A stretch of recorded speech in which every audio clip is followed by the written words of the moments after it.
How's everyone doing this morning? Spectacular? Can I let you guys in on a little secret? So I'm a little nervous today, and I'll tell you why. Today's casual Sunday, and Reverend Wells said, be casual.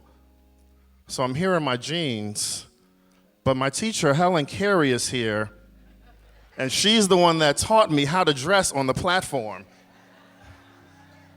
So it's casual Sunday, but I'm not in uniform, Helen. She said, I'm okay. All right, we're good to go. Let's give a round of applause for the Reverend Dr. Helen Carey, the teacher of all teachers.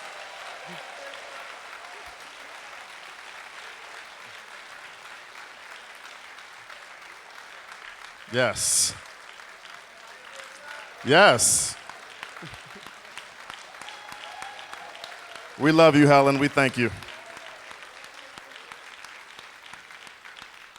I will be back in my suit as soon as the fall comes.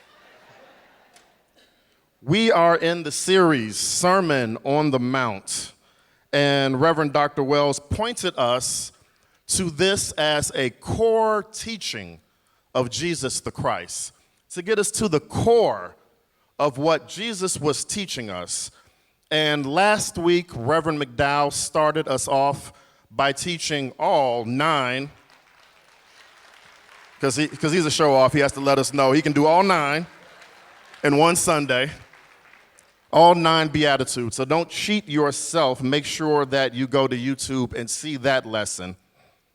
But today we're going to talk about ask, seek, knock.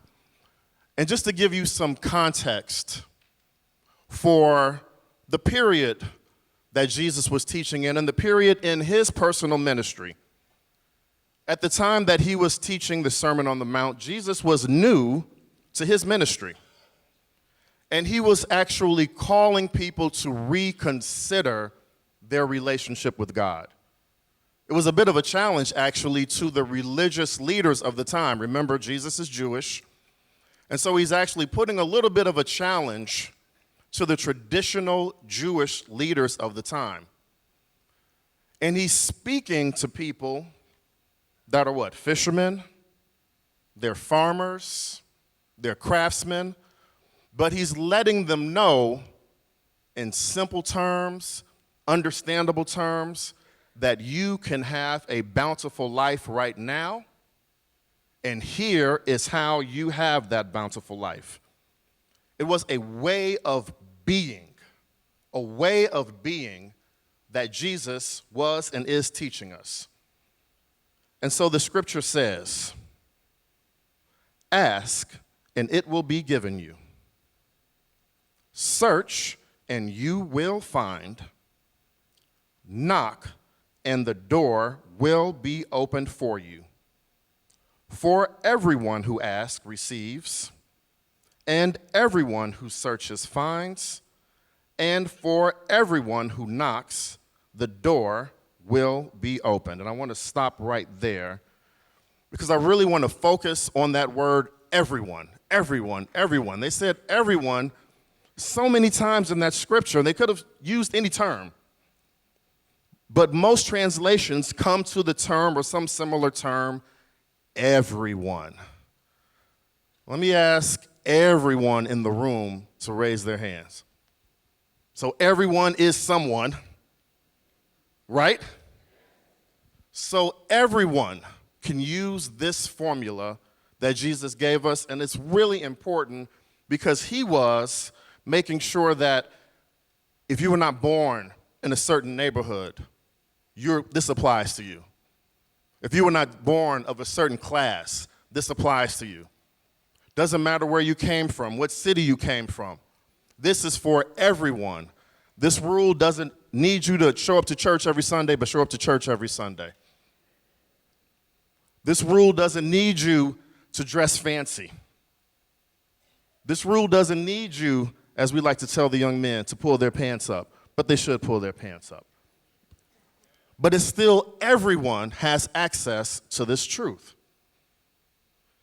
And so in the first step, He's asking us to ask. Ask, seek, knock is a threefold process. 3 parts, threefold process. And so let's start with ask. Ask is not a request. Do you guys remember when we taught Ask in the Dream series? Ask is not a request. It is an exercise in spiritual identity. An exercise in spiritual identity. And the example I want to use for an exercise in spiritual identity is our founder, the Reverend Dr. Johnny Coleman, someone that exercised her spiritual identity first. Little history lesson that I like to tell my friends that belong to other churches, belong to other religious traditions, and they're always, what's so special about Johnny? What was so special? Y'all talk about Johnny, Johnny, Johnny. You call yourself a Johnny Coleman's baby. You're not her baby. Why do you say Johnny Coleman's baby? Besides everything that we learned from her, the way she moved in her spiritual identity was revolutionary. I want you to think back to what was going on in the 1950s. Think back to what was going on in 1950s America for black women, let alone 2019 America for black women. This is 1950s America when this church was founded. And the woman said that I'm going to pastor a church. I'm going to teach a theology that isn't traditional in the black community. Then I'm going to build a church. Then I'm going to expand a church. Then I'm going to build another church, which is the largest church in the city at the time this church was built. None of that makes sense through the prism of the physical identity, right? It doesn't make sense through the identity of black woman from the South. She went around that. And I actually want to go to her seminal book, It Works If You Work It, and quote from the founder. Remember, we're still talking about ask here. Listen closely. This is revolutionary. This is a quote from her. She says, I don't ever want to hear you saying that you are just a servant of God. You are not just a servant. Hold on, that's kind of a smack in the face, but I'm going to read on. She says, you are a son, child of God, and if a son, then an heir through Christ. She's talking about herself. She says, I believe that I'm an heir. I believe I'm entitled. Nobody's giving me anything. It's rightfully mine. It's rightfully mine. So when we are talking about ask here in the Sermon on the Mount, it is walking in your identity such that you know it is rightfully yours. It's not begging. It's not requesting. It is walking in identity. I have a Samsung because I'm not plugged into the matrix like the rest of you iPhone users. But when you guys sign on to your iPhone, you can punch in a number, right? But you can also put a thumbprint and your phone unlocks. Is that right? Are there any iPhone users in here? I know Reverend McDowell is one. He teases me all the time because of my Samsung. Reverend Wells is one. When you guys want to unlock your phone, you can just put your fingerprint on the phone and it unlocks. Or your phone will recognize your face. Now, I don't care nothing about security and folks looking into your business, but you can look at your phone, right? The phone recognizes your face and the phone unlocks.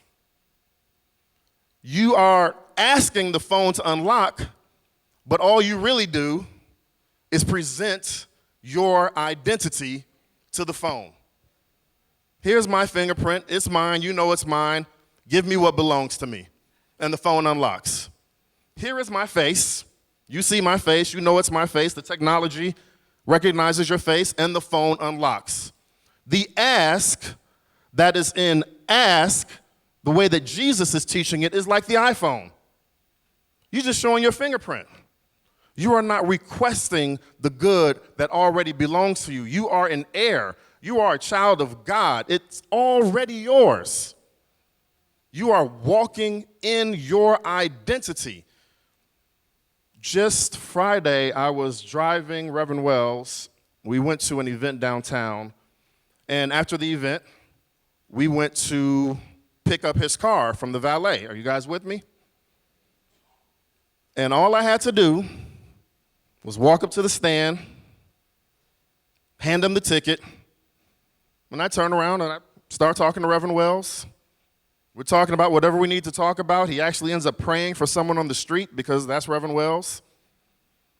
We're making our plans for the next thing, and what happens? The car shows up. I did not have to think about where the car was coming from. I did not have to think about how the car was going to get there. What lot did they put it in? Where are they going to park it? We're on Wabash. How are they going to parallel park this car? I didn't think about none of that. I presented the identity. I presented the ask, but all I really did was walk in my own identity. Here you go. I don't have to worry about it anymore. Are you guys with me? Talk back to me. We're not going to be quiet in here today. Talk back to me. Are you with me? When the choir is saying and singing to us that God will make a way out of no way, I'm telling you right now how that's done. But making the way out of no way comes from working through these spiritual principles. Y'all better not get sleepy on me in here. I know it's warm outside. We're going to be done in a minute. You are a spiritual being living in a spiritual universe governed by spiritual laws. So the ask is walking in your spiritual identity first. You cannot move on without that. Otherwise, you are fighting against the wind on this. So let's get practical with it. How do I press my spiritual fingertip to access the iPhones of my dreams, to access what I want? The next step is search or seek. Now, I have two very precocious sons.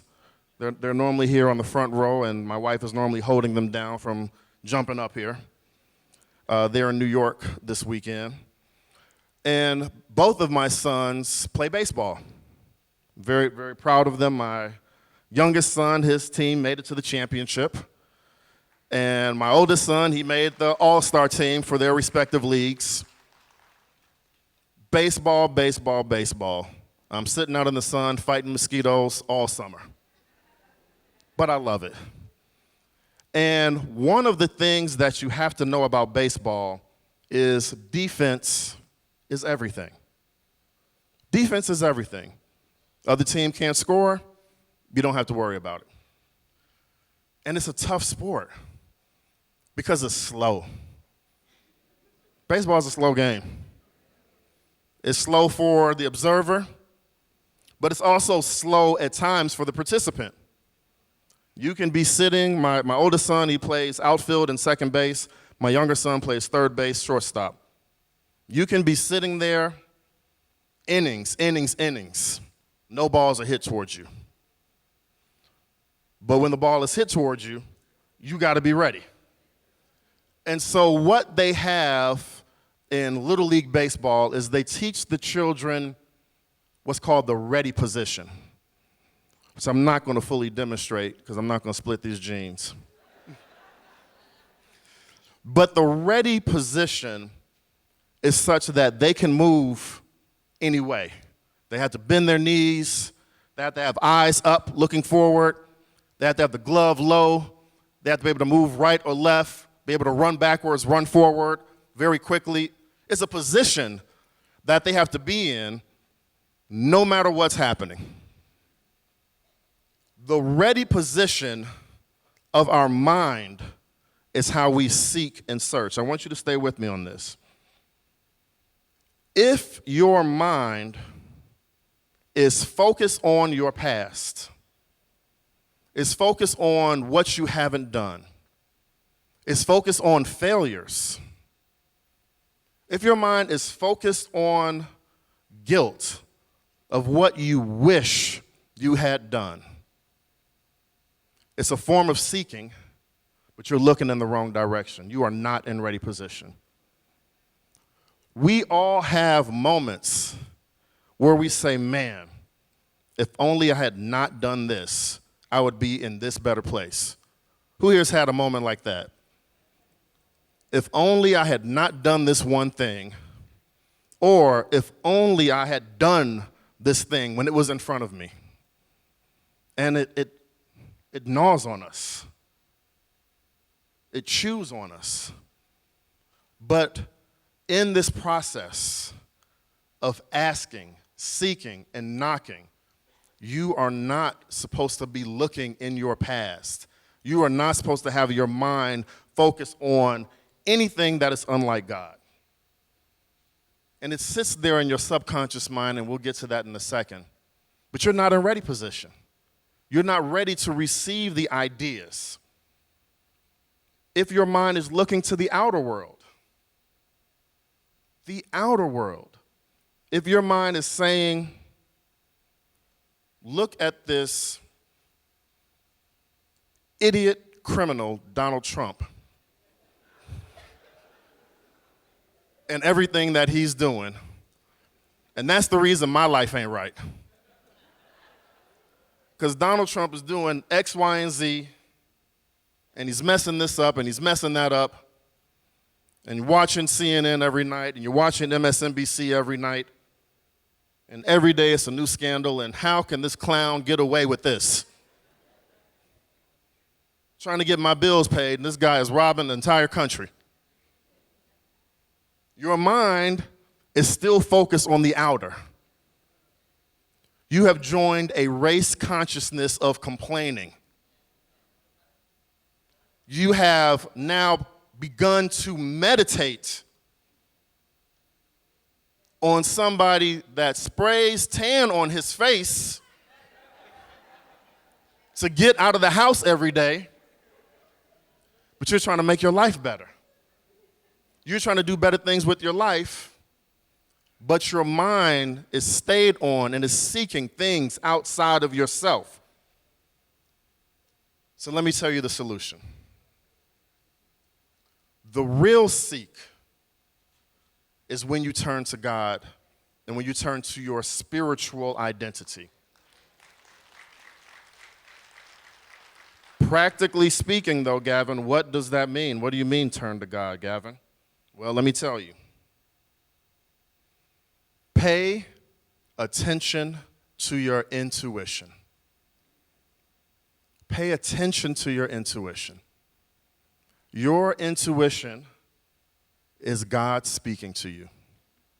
It is that still, small voice. It's telling you what to do.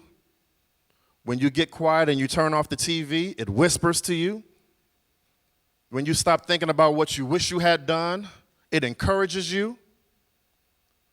When you start looking past and comparing yourself to what the other people have and you ain't got it yet, how am I going to get there? It instructs you. That is the seeking. That is the searching. You must choose, and you have the power for conscious choice of thought. You must choose to turn to spirit, and you must listen.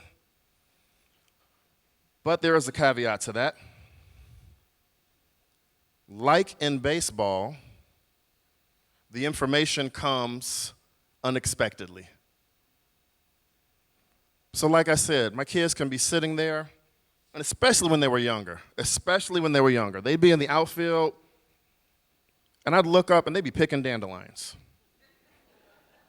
picking at the grass, counting the clouds. Their mind is wandering. You're supposed to be in ready position. You're supposed to be focused on one thing. That ball gets hit to you, you're ready to catch it. They're picking the grass out the ground, playing in the dirt. But that can happen. No ball is hit to you for 1 inning, 2 innings, 3 innings, Fourth inning, that ball gets hit smoking to you. Then what happens? Bounces, hits you in the mouth, now you're crying. But you weren't in ready position. The game is slow, and then it's fast. That is how life works for us. You are waiting. You are patient. The game is slow, but you can't take your eye off the ball. When it comes, you have to be in the position. Ball is coming fast. You're thinking about what you could have done, should have done. It gets past you or it hits you in the mouth. Ball is coming fast, and you're thinking about Donald Trump or what the government's doing, it hits you in the mouth. Ball's coming fast, and you're thinking about what your friends have and how they got. Ball hits you in the mouth. You're not ready. Stay ready no matter what the situation looks like. The batter looks like they're not going to hit the ball to you. You don't know what's going to happen. When we rely 100% on intellect, we are not seeking in the way Jesus is teaching us to seek. In our intellectual ways, we can think of about 10 ways to get money, 20 ways to get money. You can maybe think of 100 ways to get money. There is an infinite number of ways to get money because God is infinite and God is the source. So you have to stay ready because you think the money's coming from this way. The ball bounces, it comes from that way. You got to be ready to catch it. But you have to keep your mind still and ready to receive. Are you guys still with me? When you see my sons in the hallway, tell them Gavin said, your daddy said you are great baseball players. You guys are wonderful.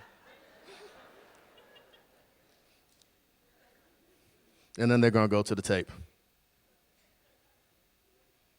The last step is knock. And to me, it's the most important step. Bear with me on this. So one of my favorite rappers is a guy named Meek Mill. Oh, we got some Meek Mill fans in the house. All right. So if you know Meek, you know he was born in Philadelphia, born into poverty, had a crazy tough life as a child. His father was actually killed when he was 5 years old. But he was always trying to be a rapper, always trying to be a hip-hop artist. By the time he was a teenager, he was making some headway in it. Started to sell little mixtapes on the street. He joined, other rap groups. His name was getting out there.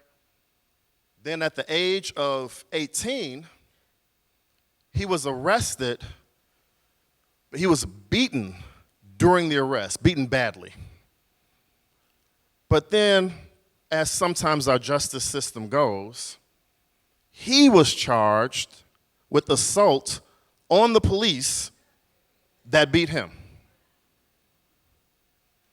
Now, I want you to just sit with that for a minute, because one of our jobs here at Christ Universal Temple, actually our primary job, Reverend McDowell, is to transform lives. We have to transform lives by transforming minds. But there are people that we will encounter. They have backgrounds that we don't know about. They've been through things we don't know about. As all of us sit in this room, some of us have been through things that we don't even tell people about. And so these young men on the streets of Chicago that are killing each other, that are hurting each other, that are always on the news, sometimes there's stories in there. There's pain in there. There's something in there that needs to be fixed. For me, I cannot fathom being charged, somebody saying you're going to go to jail for assaulting a cop when you were beat by the cops. When I think of my sons and how I have to teach them how to encounter police, you got to coach them up. Can't have an ego with police. You have to be calm.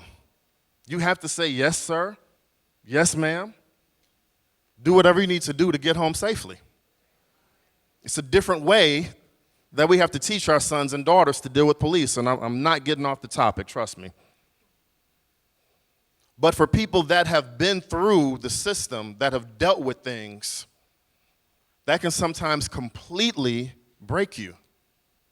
To be beaten and then falsely accused. And then the false accusation, which put him on probation, killed his career in that moment. But he got past it. And so he started working with another rap group called, a rap label called Grand Hustle. And Grand Hustle's a huge label. The head of that label is a guy named T.I., who was on top at that time.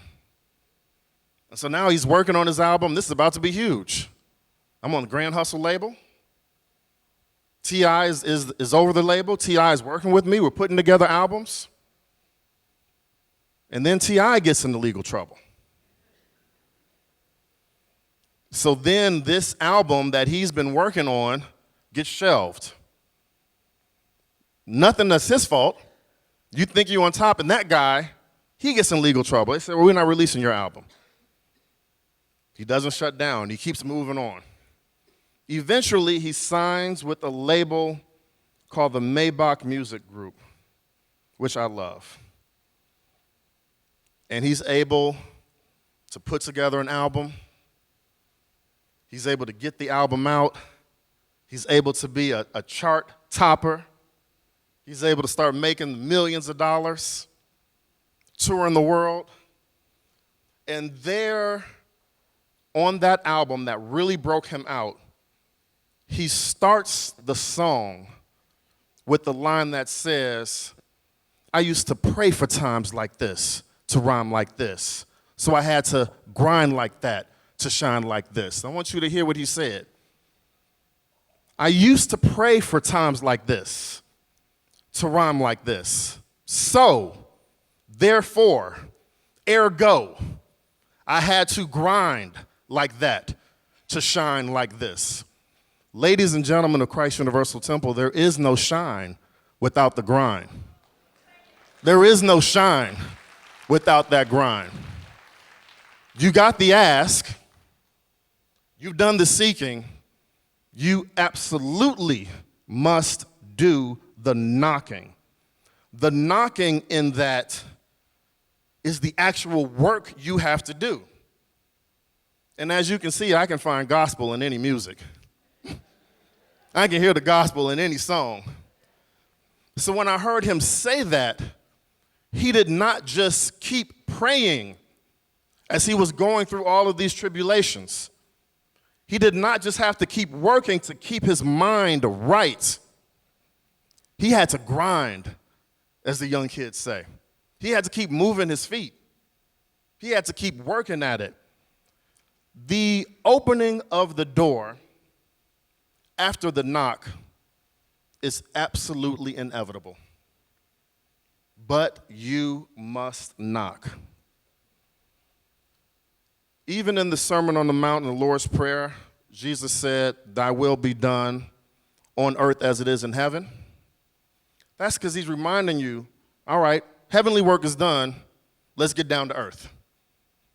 Here at Christ Universal Temple, some of our people, we like to say, oh, let's hold the vision. I'm holding the vision for this to be done. I'm seeing it with you. That's all we have to do is hold the vision. Missing a step is 3 steps. You absolutely have to work. Your spiritual instruction is what you are going to get when you pray. When you ask and you seek, you're going to get a miracle, but the miracle is going to come in the form of instruction. You want to know the difference between magic and a miracle? Magic is, I got a hat, reach into the hat, pull a rabbit out the hat. Miracle is, I know that I'm divine, I keep my mind stayed on God. God tells me to call somebody, that person says, I'm giving away free rabbits. Miracle. Difference between miracle and magic, the miracle requires you to do something. You got to do something. It's not magic. It's miracle. And so when God is instructing you, and I want you to hear me very carefully on this, when you pray and God is saying, you know what, why don't you go check out this doctor? You got to move. When you pray for a new job and God is saying, get some help on your resume, you got to move. You got to actually knock on that door. When you're praying for peace, for joy, and you receive instruction, you have to follow the instruction. Otherwise, you can't say, well, I'm just waiting. I'm patient. Maybe it's just not my time. It's all in God's time. God is immediate. You being lazy. We have to admit it to ourselves. If you look on the bulletin where it says lesson sermon, and it has my name, Gavin R. Jackson. Most people in this room don't know what the R stands for. So I'll let you guys know. The R stands for really bad procrastinator. Like really, really bad.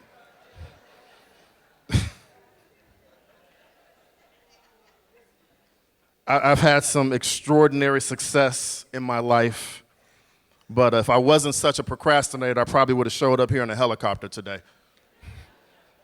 Procrastination is you trying to trick yourself out of the laws of God. You can't trick the laws. The law's going to work. God tells you to move, and you say, well, maybe tomorrow. I don't feel like it's a day. And you're wondering why the door is not open. It's because you're not knocking. You are not moving. One last just technique on knocking, because I really believe that moving your feet is so important in it. If you do not know what to do, you don't know what your next step is, you have been praying, you've been peaceful, you know you deserve it, you are divine, and you cannot figure it out, just find somebody else that you can help do what you are trying to do. I want you to hear me. If you are trying to get money, help somebody else get money. If you are trying to get health, help somebody else find health. If you are trying to find a healthy relationship, help somebody else get a healthy relationship. Don't be a matchmaker. But my point is, you cannot bless someone else without you being blessed. When I walked up the sidewalk this morning, I saw our water hose out, trying to keep the lawn from getting brown. And I said, well, the hose that's bringing the water to the sprinkler, it has to get wet because it's bringing the water. If you are bringing the good to someone else, you must be blessed by the good because you are the container. If you don't know what to do, help the next person. And so now as I turn to the master teacher here, you guys see this circle up here? Spirit, soul, body. We all know, if you've taken any class, you know you are a threefold being. You know that you are spirit, soul, which is your entire mind, and you are body. And the way that we draw it in that circle and divide it like that, that was created. That concept was created by Reverend Carey. Just drawing that out, teaching us how to learn it. You cannot successfully move and be a threefold being without using a threefold process. You must recognize that you are a spiritual being. You must recognize that you have your entire mind, which means you can choose whether you want to look to the back, look to Trump, or look to God. You must recognize that you are still a body. You are still here on earth. So you got to work. It only works if.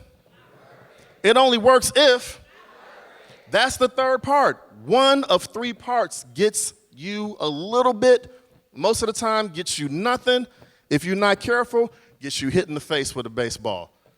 Thank you. God bless you.